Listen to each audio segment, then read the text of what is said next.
এখানে উপস্থিত রয়েছে ধানমন্ডি থানার যুবদলের নেতৃবৃন্দ।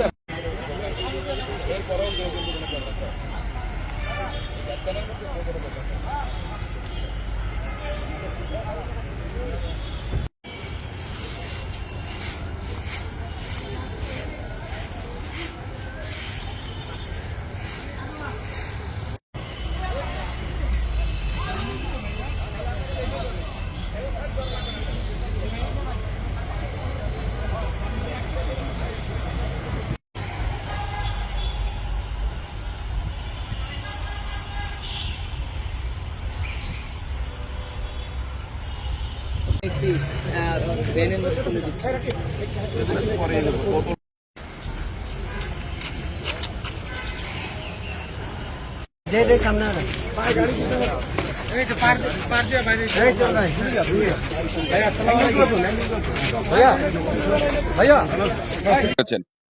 আমার যে মেসেজ, যেটা আমাদের দলের নেতা জনাব তারেক রহমান এবং আমাদের দলের নেত্রী দেশনেত্রী বেগম খালেদা জিয়া সবসময় দেশের মানুষের কল্যাণের জন্য কাজ করেছেন এবং আগামীতেও করবেন।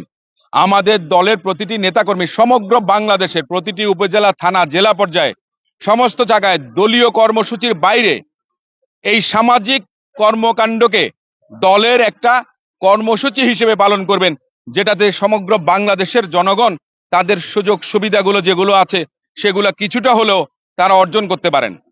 আজকে দেখুন যে আমরা ধানমন্ডিবাসী যারা হাজারীবাগ, নিউ মার্কেট, কলাবাগান, এখানে আমি অত্যন্ত দুঃখের সঙ্গে একটা জিনিস বলতে চাই যে এই সরকারের একজন উপদেষ্টা উদ্দেশ্যমূলকভাবে গত কয়েকদিন আগে গত মঙ্গলবারে আপনার তফসিলি সম্প্রদায়ের সঙ্গে প্রোগ্রাম করেছেন মন্দির বানিয়ে দেবেন। আজকে রবীন্দ্র সরোবরে ঢাকা সিটি কর্পোরেশনের 500 শতাধিক কর্মীদেরকে নিয়ে পরিষ্কার পরিচ্ছন্নতা অভিযানে নেমেছেন। তার আগে আমরা দেখেছি যে নির্বাচন করবেন কোন উপদেষ্টা কোথা থেকে, এটা একটু সন্দেহের উদ্রেক করে। আমি এই উপদেষ্টা, বর্তমানের প্রধান উপদেষ্টা, মাননীয় প্রধান উপদেষ্টা সহ সরকারের উদ্দেশ্যে বলতে চাই, কেউ যদি নির্বাচন করেন, প্রথম কথা হচ্ছে যে পদত্যাগ করতে হবে।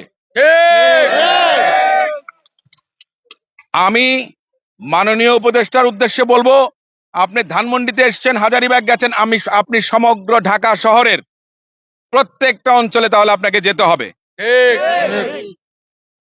আমরা সংস্কারের কথা বলছি, সরকারের পক্ষ থেকে বলা হচ্ছে জাতীয় ঐকমত্য কমিশন গঠন করা হয়েছে, সেখানে সবাই প্রস্তাব দিচ্ছেন।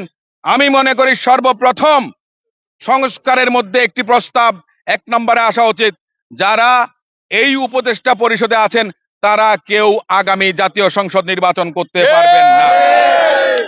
সরকারের নিরপেক্ষতা নিয়ে প্রশ্ন আসছে।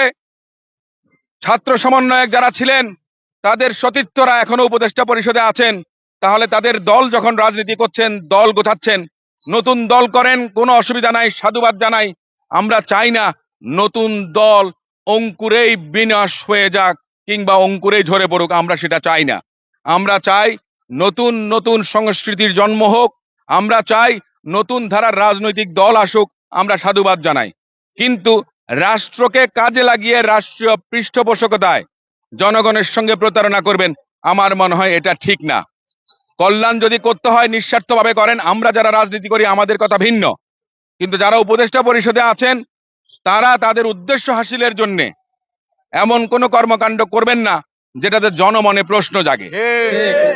আজকে 8 মাস 9 মাসের উপরে হয়ে গেল এই অন্তর্বর্তীকালীন সরকার, আমরা কখনো দেখিনি পরিবেশ নিয়ে কেউ কোনো উচ্চবাচ্য করেছেন। এর আগে একজন উপদেষ্টা স্থানীয় সরকার মন্ত্রণালয়ের দায়িত্ব নিয়েছেন, যেখানে এক সময় অনেক অভিজ্ঞ বয়োজ্যেষ্ঠ আইনজীবী ব্যারিস্টার আমাদের প্রয়াত হাসান আরিফ স্যার ছিলেন, সেখানে ওনাকে বাদ দিয়ে একজন তরুণ অপেক্ষাকৃতভাবে এই স্থানীয় সরকারের উপদেষ্টা হয়েছেন, যেটা বিগত দিনে আমরা দেখেছি বাংলাদেশ জাতীয়তাবাদী দল কিংবা আওয়ামী লীগও ছিল, তাদের দলের মহাসচিব কিংবা সাধারণ সম্পাদক তারা স্থানীয় সরকার উপদেষ্টা বা মন্ত্রীর দায়িত্ব পালন করে থাকেন।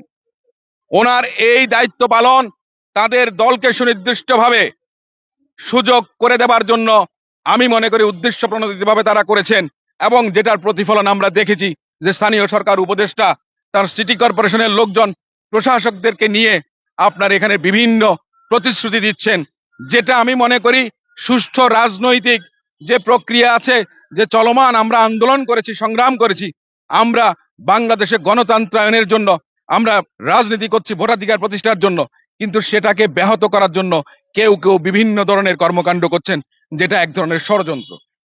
আমরা চাই অবিলম্বে তারা পদত্যাগ করবেন, কারণ তাদের নিরপেক্ষতা প্রশ্নবিদ্ধ এবং তাদের মাঠ গোছাচ্ছেন, রাজনীতি করছেন, কিন্তু সরকারের অংশ হিসেবে কেউ যদি থেকে থাকেন তাহলে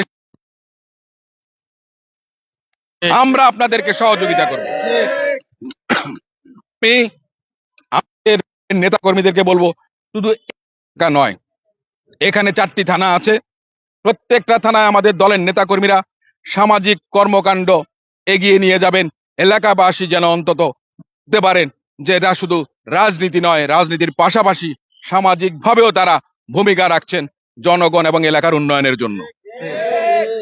আমি ধন্যবাদ জানাই মনিরকে, আমি ধন্যবাদ জানাই যুব দলের প্রতিটি নেতা কর্মীদেরকে, সোহেল, ছোটন সহ যারা আছেন এবং তাদেরকে যারা সহযোগিতা করেছেন, আমাদের দলের অন্যান্য নেতৃবৃন্দ, বিএনপি কিংবা অন্যান্য অঙ্গ সংগঠনের নেতৃবৃন্দ যারা আছেন, তাদেরও তাদের কাছ থেকে শেখার অনেক কিছু আছে, আমাদেরও অনেক কিছু শেখার আছে, সমগ্র বাংলাদেশের নেতা কর্মীদেরও কিন্তু শেখার আছে, এবং প্রত্যেকের দায়িত্ব আছে। দায়িত্বশীল একজন কর্মী হিসেবে বাংলাদেশ জাতীয়তাবাদী দলের চেয়ারপারসন দেশনেত্রী বেগম খালেদা জিয়া এবং ভারপ্রাপ্ত চেয়ারপারসন জনাব তারেক রহমান যে 31 দফা দিয়েছেন রাষ্ট্র কাঠামোর সংস্কারের জন্য, সেটাকে আমরা অনেক বেশি এগিয়ে নিয়ে যেতে পারবো এই সামাজিক কর্মকাণ্ডের মধ্য দিয়ে। আমি তাদেরকে আবারও অভিনন্দন জানাচ্ছি এবং শুভেচ্ছা জানাচ্ছি।